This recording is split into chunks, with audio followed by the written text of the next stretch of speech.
ఈ శ్రావణ శుక్రవారం ఒక్కొక్కలం ఒక్కొక్క వెరైటీ చేసుకొని తీసుకొద్దాం అని అనుకున్నాము.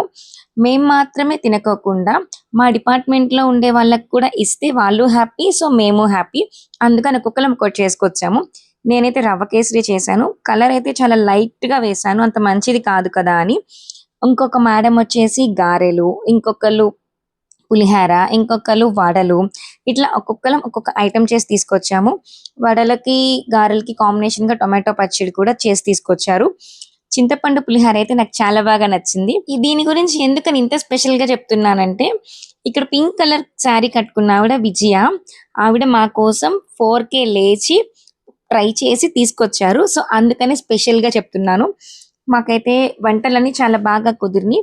ఇలా అందరికి డిస్ట్రిబ్యూట్ చేసేసి అందరం కలిసి తింటుంటే చాలా బాగా అనిపించింది. ఈరోజు విహాకి హాలిడే అవ్వడం వలన విహా కూడా కాలేజ్‌కొచ్చేసింది. సో, మేమందరం హ్యాపీగా వరలక్ష్మి వ్రతాన్ని ఇట్లా సెలబ్రేట్ చేసేసుకున్నాం.